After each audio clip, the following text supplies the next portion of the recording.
Un espacio citosólico, ¿por qué? Porque ocupa. ¿Por qué dice determina un espacio citosólico y determina un espacio luminal? Primero, ¿qué es el espacio luminal o cisternal? Lo que se encuentra entre estas cisternas, el lumen. Tenemos aquí una cisterna, tenemos otra cisterna, tenemos otra cisterna y aquí hay túbulos. Entre cisternas o entre sacos tenemos lumen, a eso se refiere. ¿Y a qué se refiere con espacio citosólico? ¿Cuánto ocupa en el citosol o en el citoplasma el retículo endoplasmático? Depende. Puede ocupar un 20% en las células que no tienen mucha función, hasta un 60% en aquellas que tienen muchas funciones, como un hepatocito. Me olvidé poner aquí a Brian Peláez. Gracias, Brian, por ayudarme con la escritura. A eso se refiere el espacio dentro de las cisternas y el espacio que ocupa en el citoplasma de una célula. Desde 20% en las células que no tienen mucha función hasta un 60% en células que tienen múltiples funciones, como el hepatocito, el músculo esquelético, el páncreas, riñón, etc. ¿Cuál es la función del retículo endoplasmático? Transporte intracelular, distribución de sustancias. Vamos a lo siguiente. Este es el señor Angie. Claro. No te perdono, no te disculpo. A ver, vamos a preguntar a las comedidas. Angie, ¿cuánto mide un túbulo en diámetro? No le enseñes a Manuel, si no te pregunto. ¿Cuánto mide? 30 qué? ¿A 100 qué? ¿Kilos? Nanómetros. Y eso es más pequeño, más grande que un micrómetro. Más pequeño, más grande que una bacteria. Ya llevaron más grande, ya digo, ¿saben cuánto es una bacteria? Más grande. Más pequeño. ¿Cuánto miden las bacterias? Micras. Los virus, nanómetros. ¿Qué es más pequeño? Obviamente un virus. Por lo tanto, tienen el tamaño, incluso a veces más pequeños que el COVID.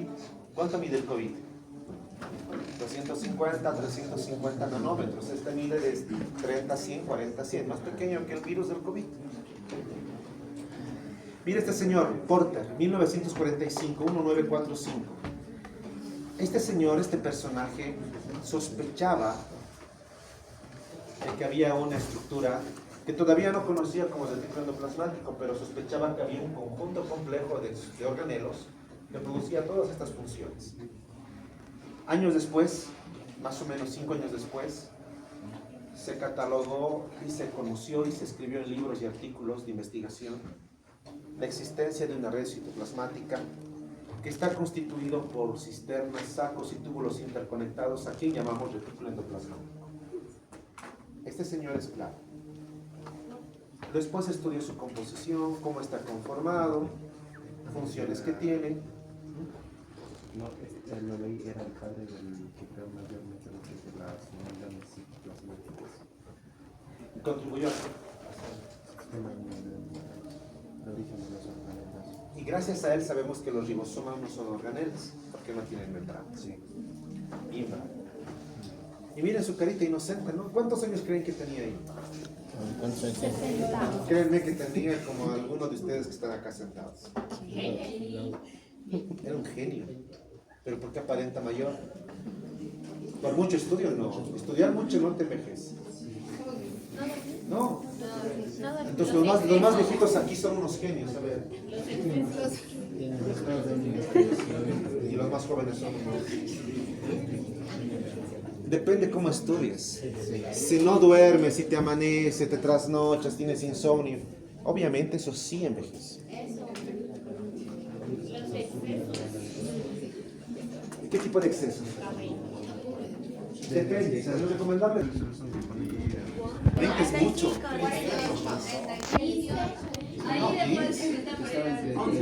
Estaba entre 20 y 30. Entre 20 a 30. Pero no parece nada, parece arriba de 40, 50. cabello le está afectando. Bueno, sí, tenía una frente muy ancha. Bueno, más que frente. Miren sus ojitos. Dilatados y los Ojos caídos. Párpados también. la pigmentación. Lo malo de este señor es que tenía intención suicida. ¿Y quién se dio cuenta? Es otros investigadores que en ese tiempo buscaban la morfofisiología, es decir, que a través de los rasgos faciales podían predecir más o menos sus actitudes sociales. No llegó a suicidarse, pero sí intentó. Es un genio, él quiere alabar por lo bueno y no lo malo, obviamente nadie se pero es un capísimo. Y aquí tienes dos, Jacob, liso y rugoso. Jacob, dame 3 funciones del retículo endoplasmático liso. Karen, antes de que se vaya, ya dijo uno. Ese sí, bien, síntesis de lípidos. Porque el rugoso es síntesis de proteínas. ¿Qué más?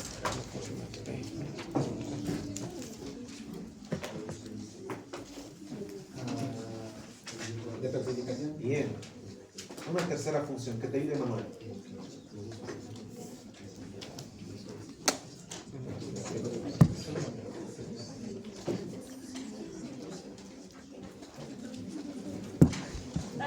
Claro, lo estás disfrutando yo también.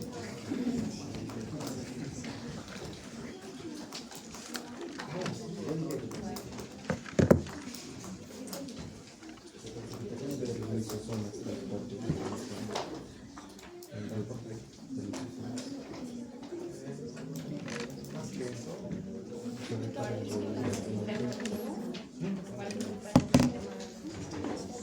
¿En qué sistema? Sí. Metabolismo de carbohidratos. Bien, es metabolismo de carbohidratos.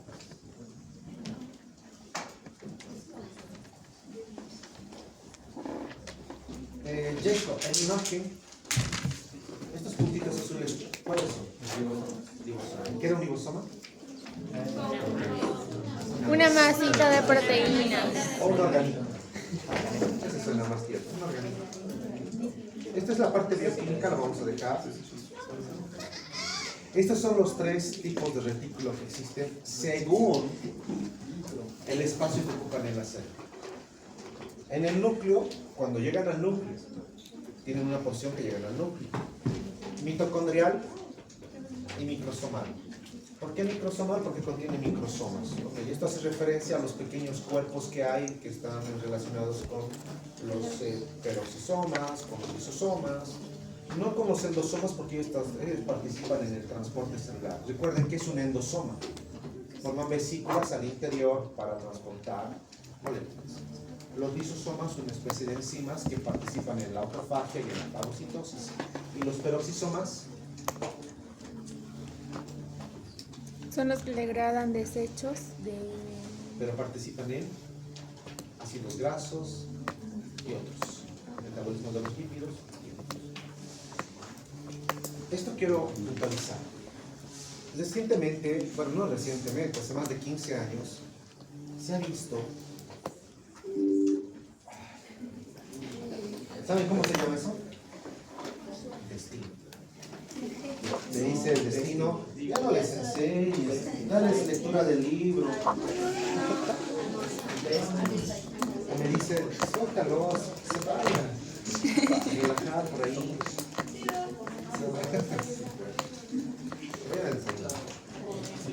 A ver, ustedes saben que el retículo endoplasmático se relaciona con la membrana y se relaciona con el núcleo.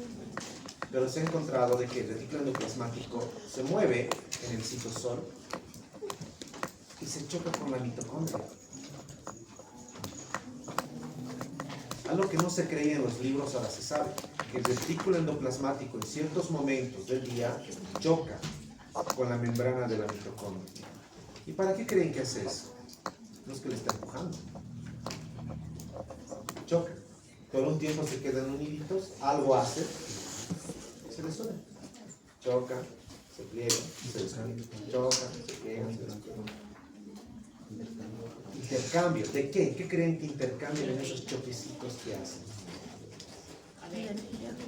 ¿Qué produce pues la mitocondria? Energía limpia. Energía limpia. Exacto.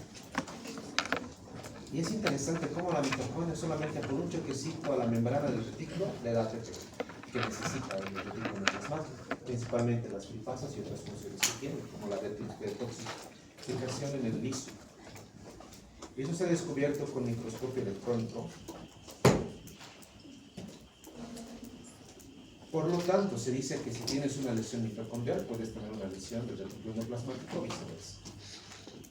Eso también es bioquímica. Tipo de retículos, composición bioquímica. El retículo endoplasmático rugoso, bioquímicamente hablando, se compone de colesterol. El retículo endoplasmático liso, bioquímicamente hablando, se compone de enzimas, de síntesis de lípidos, más abundante. El retículo endoplasmático rugoso se compone de las riboforinas, que ustedes ya investigaron, que son proteínas. Y recuerden que las enzimas tienen cadenas de aminoácidos, por eso también son consideradas proteínas. Y hacen su función: anclaje, translocación. ¿Qué más será? Modificación, plegamiento, separación de proteínas. Y el liso, glucosa 6-fosfatasa y ATPasa de calcio independiente. ¿Qué es la ATPasa? Hemos visto ATPasa, la anterior ATPasa de iones, ATPasa de calcio, ATPasa de magnesio, ATPasa de sodio, de potasio. Son enzimas específicas para un ion, y hay aquí uno para el calcio. Y eso es del liso. Y hay glucosa 6-fosfatasa que actúa principalmente en el músculo. A través, y en el hígado, ¿no? Porque en ambos tenemos. ¿Qué son los microsomas? Son un conjunto de 20 proteínas. Más o menos. Bueno, este es el liso. El retículo endoplasmático liso particularmente está abundando en todas las células, pero ¿qué células? Musculares, hepáticas y secretoras. Secretoras las que producen hormonas esteroideas y están relacionadas con las hormonas también sexuales, por supuesto. En las musculares, calcio. Yo les doy un ejemplo de la musculatura lisa para que haga vasoconstricción y vasodilatación en el hipertensión. Pero también en la musculatura esquelética, en la sarcómera para la función de los filamentos de actina y miocina. Hepática. Interviene en la producción de partículas lipoproteicas para la exportación. Esto es cierto. Y además están relacionados a lo que nos dice esto, con el glutatión. ¿Saben qué es el glutatión? Es el ¿Qué es caro? Y se habla harto de esto, se habló bastante de esto en la época de la pandemia. ¿Alguna vez alguno de ustedes intentó ingerir bastantes tabletas de paracetamol? Por chiste, por juego, por reto, porque no quiero pensar que la intención suicida. Es un ¿No? ¿Nunca? triptóxido ¿Qué que es tal es? compuesto por aminoácidos. Me ha dado un sueño. Depende. Porque caras vemos, intenciones no sabemos. Es un compuesto En las emergencias médicas donde había personas que se quieren matar con paracetamol. de dosis. A eso se llama intoxicación por paracetamol. ¿Cuánto es la dosis del paracetamol? ¿Te duele la cabeza? Tomas paracetamol. ¿Qué dice la OMS? Al día. Ok, 3, pero corresponde 500 gramos. Ahí también de 1 gramo. Pero ¿cuántos al día debes tomar? Ok, 2, 3, de 500. Pero ¿cuál es la dosis que te permite al día sin dañar tu hígado? 7. Máximo 7 gramos al día. Pero esto ya es para alguien que está pues súper medicado, además de que 2 gramitos a la cena. Pero ¿qué pasa si un paciente toma de 8 a 10 gramos? Se llama intoxicación por paracetamol. Pero todavía es una dosis tóxica. La dosis letal viene cuando superan los 12 gramos. Una persona que se toma más de 12 gramos de paracetamol al día, créanme que la probabilidad de muerte es alta. Por eso se llama dosis letal. En intoxicaciones y en urgencias y emergencias médicas van a aprender en nuevos semestres. ¿Qué es una dosis tóxica? ¿Qué es una dosis letal? ¿Y cómo debes actuar tú ante ambas situaciones? ¿Por qué les hablo del paracetamol? Porque el paracetamol lo que hace en el hígado es sobar y que tú pierdas el glutatión. Y el glutatión es un factor de protección del hepatocito.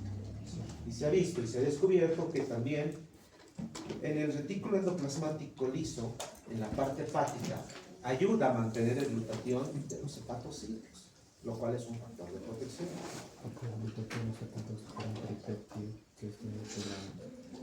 Pero ¿te acuerdas en el COVID qué daba?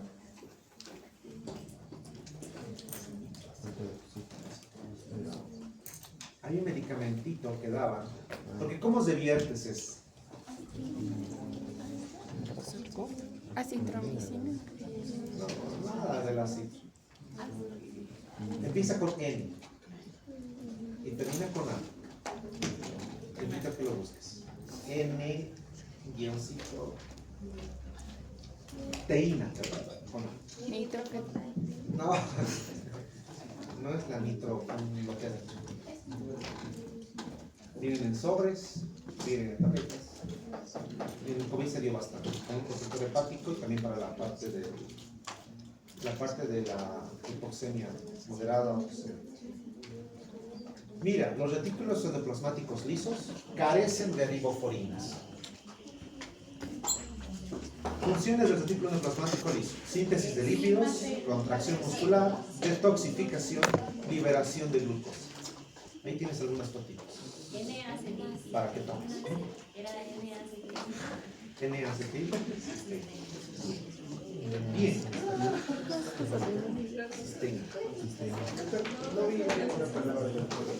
Decía síntesis de lípidos, después de... ¿Ese? Antes del siguiente.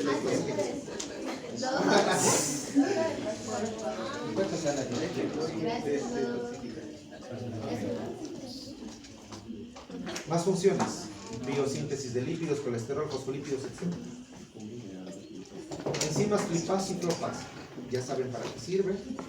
Detoxificación, saben que la detoxificación es una función importante del retículo endoplasmático liso. Mira que también dice insecticidas, fármacos. Hay personas que pueden, especialmente los niños pequeños, cuando no conocen, agarran lo que utilizan para matar churupis, zancudos, insectos, el baigol verde o azul.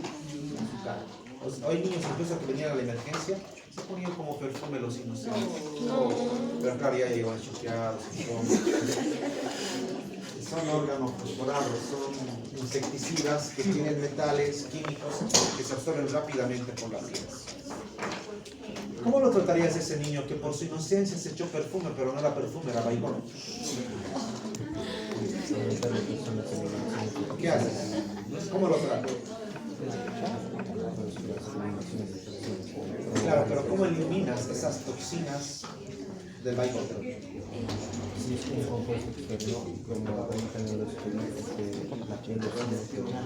Bien, la piel. ¿Qué hacemos para tratar la piel? ¿Lavamos la piel? ¿Con qué lo lavas? Shampoo hace los ¿En las niñas? Agua. Solo agua, no jabón. Ya no se usa jabón. Jaime lo que dice es cierto, antes utilizaban jabón. El único jabón que se permite ahora, Jaime, es el jabón neutro. En ciertos lugares. Antes agarraban el cepillo y creían las enfermeras que al cepillar eliminabas el tóxico. Pero no, microabrasiones ingresaban más tóxico. Peor todavía. Pues lo único que tienes que hacer al niño es lavarlo. ¿Cuánto? 15, 30 minutos bajo la pileta. Ahora, si tiene uñas, lo cual el niño no tiene mucho, pero son uñas grandes, están mal cortadas, entonces ahí puedes utilizar ligeramente ese cepillo y lo lavas. Y hay algunos medicamentos, depende de la presentación clínica, que puedes ayudar. Y la ropita que le sacaste al niño, ¿dónde tiene que ir? Los desechos. ¿Al tacho así lo botas? La señora de limpieza viene, aquí está ropita de esta guaguita, qué bonito, mijito, que se enfermó ella también. Dos pacientes ahora. La ropa tiene, primero, la manipulación de la ropa tiene que ser con guantes, pero no el guante que usas en los laboratorios o lo que has hecho disección para nada. Tampoco. Esos son de látex. Tienes que usar guantes de nitrilo.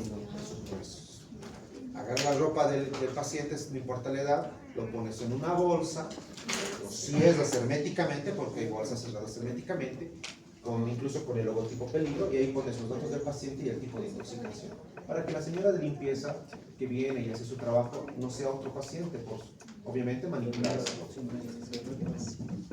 Van a aprender, es bonita esa parte de intoxicación de la salud. Después tenemos esto, hemos hablado del calcio. Esto habla del glucógeno, cómo se deposita en el hígado, en el músculo. Y ese es el resumen y con eso termina el tema.